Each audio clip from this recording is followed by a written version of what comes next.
Amigos, estamos de retorno en Entre Líneas. Gracias por acompañarnos a esta hora de la tarde. Vamos a recibir a continuación al analista político Gabriel Villalba, quien nos acompaña en esta jornada. ¿Cómo está, Gabriel? Buenas tardes, bienvenido. Un gusto compartir con usted, Kimberly, con toda la gente que escucha esta prestigiosa estación radial y pues poder llegar a tanta gente siempre es un gusto, un placer. Gracias, Gabriel. Bueno, para comenzar queremos saber cuál es la opinión que tiene acerca de lo que ha sucedido esta mañana en predios del movimiento al socialismo en La Paz, donde afines al arcismo, encabezados por el diputado Rolando Cuéllar, trataron de tomar las instalaciones señalando que les correspondería la administración del lugar. Dos elementos, el primero de orden legal, ¿no? Es un predio que pertenece a una particular, no es un predio que está inscrito o registrado a instancias de la sigla del MAS como tal. Entonces estamos hablando de un tipo penal, de un ilícito, estamos hablando de allanamiento. Unos ciudadanos particulares que estarían ingresando a una propiedad privada, ¿no? Eso como un primer elemento. Por eso quizás la toma duró tan poco, ¿no? Porque si fuera como ellos afirman que les pertenecen esos predios, pues se hubieran quedado hasta estas horas. Entonces encontramos otro elemento, la utilización de la violencia, ¿no? Y el elemento más fundamental, que creo no es menor, es el hecho de la participación de diferentes legisladores. El principal, Rolando Enríquez Cuéllar. ¿Por qué? Porque cuando se habla de esta clase de acciones violentas, de esta clase de hechos, en otros países se denomina crímenes de odio, ¿no? Porque agarran la imagen de Evo Morales como presidente indígena, la queman, rompen los cuadros y demás. Estamos hablando de autoridades nacionales, oficiales del Estado boliviano, involucradas en la promoción de esta clase de actos, en esta clase de delitos, y siendo partícipes principales, a todas luces se podría calificar de terrorismo de Estado. Cuando hablamos de terrorismo de Estado, hablamos de la participación de estos hechos violentos de autoridades oficiales del Estado boliviano, así como participó Rolando Enríquez Cuéllar. Entiendo que el equipo jurídico del Movimiento al Socialismo, en realidad del IPSP, que es el Instrumento Político por la Soberanía de los Pueblos, ya ha presentado una denuncia por allanamiento, ¿no? En relación a todos estos extremos que te voy planteando, pero es no menos relevante resaltar esta participación de autoridades oficiales del Estado boliviano en esta clase de actos violentos. Gabriel, dados estos conflictos esta mañana, ¿cómo ve la situación política e institucional del movimiento al socialismo, siendo que hace poco también se ha dado una renuncia masiva de varios militantes?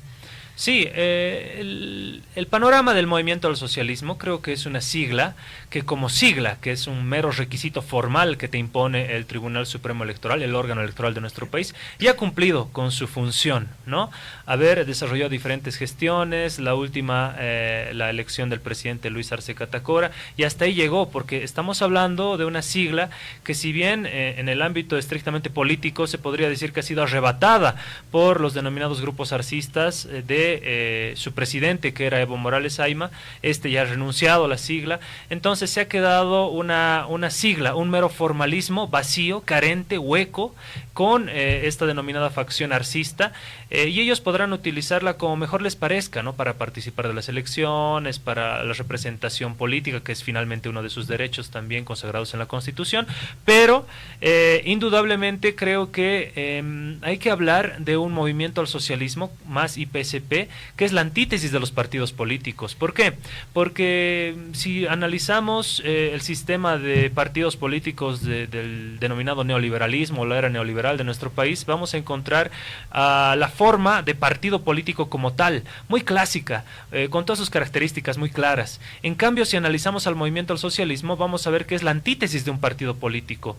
Es en realidad otra cosa que no es partido político, por eso instrumento político. Y ahora bien, para cumplir el formalismo, se ha recurrido a la sigla Frente para la Victoria, solamente ad hoc, digamos, para esta situación específica que va a ser las elecciones del 2025, no así, sino eso no significa que toda la militancia del movimiento al socialismo que estaba afín a Evo se va a ir o se va a volver de color verde, digamos, ¿no? Hay que entender todos esos procesos, es importante explicarlos, es importante desarrollarlos en esta clase de espacios, en esta clase de medios, para que la gente también comprenda, y sin lugar a dudas, el MAS como sigla se ha quedado con Luis Arce Catacora, con Grover García, y se podría decir que el MAS histórico, como instrumento político, como antítesis de partido político, como filosofía y como movimiento, se ha quedado con Evo Morales. Bien, ahora, Gabriel, ¿usted considera que la figura del expresidente Evo Morales será fundamental dentro del movimiento al socialismo y si se esperaría un posible fin del partido y la sigla? En Latinoamérica hemos planteado siempre desde el desarrollo del estudio político de los diferentes procesos el caudillismo, ¿no? Lo cual no es malo. Implica que existen líderes irrepetibles en determinados periodos de la historia de nuestros pueblos. Hablamos en el Perú, en Ecuador, en Argentina, en Brasil, en Bolivia. Son personajes políticos irrepetibles que por sus características y por su propia formación y origen histórico son difíciles de repetir en condiciones actuales o modernas, si quieres, ¿no? Entonces, es algo natural que las diferentes organizaciones políticas se referencien mucho en el liderazgo, en el líder como tal. Rafael Correa con Alianza País en Ecuador, por ejemplo, Luis Ignacio Lula da Silva con el Partido de los Trabajadores en Brasil. A pesar de la figura de Dilma, la preponderancia de Lula, hoy presidente de Brasil, siempre era importantísima, ¿no? Néstor Kirchner, indudablemente, si no hubiera fallecido, hubiera seguido siendo una figura trascendental e importantísima del peronismo en Argentina. Si nos vamos a Venezuela, el PSUV, por ejemplo, Partido Socialista Unido de Venezuela, la figura de Chávez hasta la fecha sigue siendo una figura importantísima, preponderante, ¿no? Entonces, encontramos que esos liderazgos propios de la época son difíciles de reemplazar y sin lugar a dudas, me atrevería a decir, son el 80-85% de determinada sigla. Bien. Querido Gabriel, ahora desde la Administración del Estado queremos saber también cuál es su opinión sobre lo que estamos atravesando en el país, escasez de combustibles, se está volviendo a haber filas en varios puntos. ¿Qué podríamos determinar ante esta situación? Es un momento bastante complicado en función a que el gobierno ha realizado todas las acciones para llegar a agosto. Al 17 de agosto, las próximas elecciones generales. Sin embargo, pareciera que corre riesgo que un gobierno pueda llegar a esta fecha. ¿Por qué? Porque tienes un problema del combustible, de la gasolina, del diésel, que era mucho antes de carnavales. Esto ya se sabía, esto ya se conocía. Y los ministros de Estado, que son los principales responsables en resolver estas crisis, se dedicaron a ir a bailar al Carnaval de Oruro, por ejemplo, ¿no? Otro elemento, tienes al magisterio que se va a movilizar desde el día de mañana en La Paz. Tienes a los productores de leche que se van a manifestar desde el día jueves, gremiales desde el 18. Tienes al Transporte Federado de Santa Cruz que desde mañana pues ha anunciado bloqueo de carreteras del eje departamental, ¿no? Tienes productores de soya que se han reunido el día de hoy y han definido medidas de presión en Montero, por ejemplo. Desde hoy día también existen medidas de presión en Concepción y Yapacaní. Entonces encontramos un cúmulo de actores y sectores sociales movilizados que obviamente ya ha sobrepasado, creo, la paciencia de la población, la incompetencia de este gobierno, ¿no? El día de ayer ha sido una burla para el pueblo boliviano que haya salido la ministra de la presidencia. ¿Por qué? Por el hecho de que la cartera de Estado que ella dirige no corresponde, pues, a una cartera específica como hidrocarburos, energías, como el presidente de YPFB, como el director de la NH, que vayan a salir y den la cara para decir qué está pasando técnicamente y explicaciones creíbles de lo que estamos viviendo con el combustible. Es una característica de este gobierno el hecho de echarle la culpa a todo el mundo. Se le echa la culpa a la asamblea, se le echa la culpa a los bloqueos, haya no haya, se echa la culpa a absolutamente todos, excepto asumir responsabilidades, rehuyen a asumir responsabilidades. Esta es una característica de un gobierno que no es capaz o no tiene la capacidad de resolver o leer tener una lectura social, política y económica del momento, ¿no? Esto es fundamental entenderlo. ¿Por qué? Porque un gobierno que lee las necesidades de su pueblo, pues va a decir, perdón, me he equivocado, lo voy a resolver y lo voy a resolver de esta forma, no echarle la culpa a todo el mundo y decir, al final yo no tengo la culpa de nada. Eso es lo que creo yo molesta, viniendo acá al programa, hablando con toda la gente, con las caseras, con la gente del minibús, los vecinos. Existe este malestar generalizado, esta indignación de un gobierno que no asume sus responsabilidades. Gabriel, ante esta situación de escasez, el Estado apunta a que no se ha aprobado créditos, ¿no? Esa es una problemática. La problemática no implican los créditos, porque el gobierno nos está diciendo que estos créditos son de libre disponibilidad, lo cual es falso. Estos créditos que están cursando en la Asamblea Legislativa Plurinacional son específicos, son para determinados proyectos, para determinados programas, para determinados objetivos específicos. No así de libre disponibilidad, es decir, que por más de que se aprueben estos créditos, la Asamblea no va a poder agarrar cualquier crédito X, Y, Z y utilizarlo para la compra de combustible, por ejemplo, ¿no? Porque dentro del proyecto de ley, dentro de la iniciativa, dentro del tratamiento de la obtención de estos créditos, se han financiado para temas específicos. Te doy un ejemplo. El crédito que alude el órgano ejecutivo para, por ejemplo, el voto en el exterior, de los bolivianos en el exterior, es un crédito de los japoneses con relación a, y el nomen juris del crédito es COVID todavía, ¿no? ¿Cómo vamos a utilizar un crédito que supuestamente es para COVID, que bueno, no se ha aprobado en la Asamblea, independientemente de si se apruebe o no se apruebe, para la utilización de garantizar el voto en el exterior? No hay tal, nuestra normativa no permite esto, y los créditos que cursan en la Asamblea Legislativa Plurinacional para su aprobación no son de libre disponibilidad, son específicos, y ante eso el gobierno también tiene que hacerse responsable. Gabriel, ahora, ante este clima de tensión política y la presión, además de los sectores sociales que acabas de mencionar, ¿cómo crees que va a afrontar el gobierno estos últimos meses de mandato? Y si hay la posibilidad de una reelección. El gobierno tiene un panorama bastante complicado, bastante complejo. Quizás estaban esperando que el crédito o los créditos de los contratos de litio salieran con los rusos y de esa forma tener una negociación por el combustible, digamos, que venga desde Rusia. No salió esto como ellos estaban pretendiendo.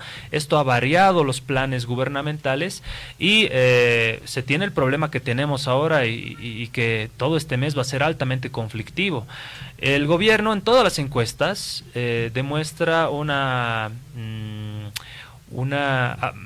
se dice preferencia electoral, sí, así lo manejan en las encuestas, una preferencia electoral que no supera el 2,5% en todas las encuestas, ¿no? Entonces, claramente, en política tampoco se puede hacer milagros para conseguir, digamos, un vicepresidente o figuras de diputados o senadores que puedan subirle un porcentaje superior al 3%. ¿Por qué digo superior al 3%? Para que mínimamente no se pierda la sigla del movimiento al socialismo.